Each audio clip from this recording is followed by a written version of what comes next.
I was just speaking to a woman who has 4 friends who lost children because they purchased pills online that were laced with fentanyl, just in a small group circle of friends. I always say, there's so many threats in the world. There's so many things. But if I had to narrow down the 2 biggest issues I'm worried about as a parent right now, it's online safety, sort of the big bucket of that.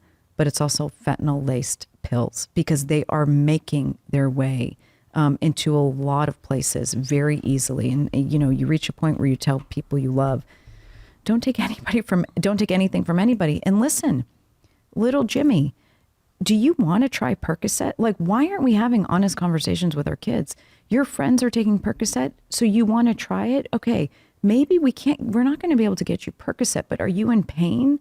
Do you want to, like, you're lifting weights, your friends say like the muscles hurt, why aren't we talking to our kids about these things for them to even have the opportunity to say, well, Mom, we lift all the time and now my shoulder hurts and I can't wrestle and I have a meet coming up and somebody said if I took Percocet, it's going to go away.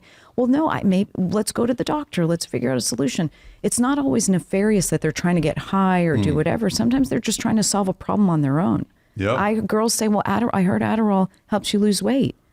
Okay, well, let's talk about why you want to lose weight and let's find a method. Don't buy an Adderall pill online. Right. Parents can find solutions to the craziest issues. I know that sounds strange, but we've got to get to that place at this point. Well, you write a lot about the hurdles facing parents that are trying to or want to get a better handle on these issues. What are some of those hurdles in your research that keep parents from getting a handle? Well, one, parents think like, I'm gonna give them a rule, like, you're just never allowed on Snapchat. You're not allowed to text. You're not allowed on Instagram. Those things are not your kids. Mostly, some are going to listen, but a lot of kids will say, "Okay, I'm not going to be on Instagram because that's fine." My parents don't realize Pinterest is the new Instagram. Okay, I'm not going to. Wait, is it really? Yeah, it's like for the younger generation, yes. Or I'm not going to Pinterest because they can create pin boards, they can post pictures, and they get followers. I thought that was for like moms and crafts. I know. Moms. Everything changes. Wow. Kids say, I'm not going to text, but you didn't say I can't use WhatsApp. And so I'll just text on WhatsApp. So the biggest hurdle is bridging the gap between parents who don't understand the technology and think it can be conquered by the one you're not allowed on Instagram or you're not allowed on period. Mission accomplished, problem solved. I'm done. Yeah. And kids who live in this space. It's how they talk. It's how they socialize. It's how they communicate. It's how they learn. It's how they get their grades, how they submit assignments now.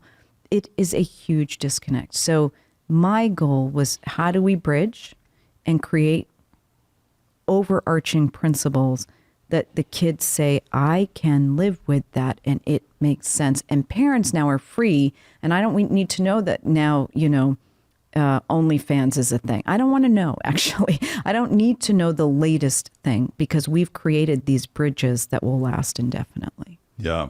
What are the latest things? What's the kick of 2023? There's so much. The biggest issue we're seeing is that young kids can make a lot of money on sites where it's like a pay-to-preview, like OnlyFans and other platforms. Sexualized stuff. Yeah, but you can show your knee and charge somebody money to look, because there's going to be some lunatic that wants to see your knee. Kids in today's generation are raised wanting to be consumed. They want eyeballs. They want to trend. They want attention.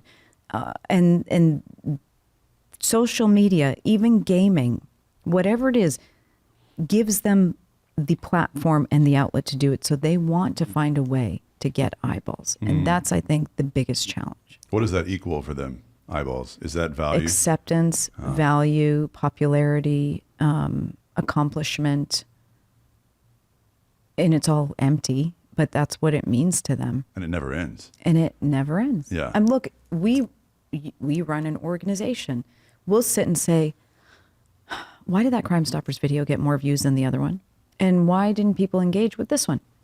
It's very normal. Of course. It's very normal. But when you have a 12-year-old who's saying, why didn't Becky like my post, but she liked that one? then it's like, well, maybe I need to do more of this, or maybe I need to do more of that. And that's also normal.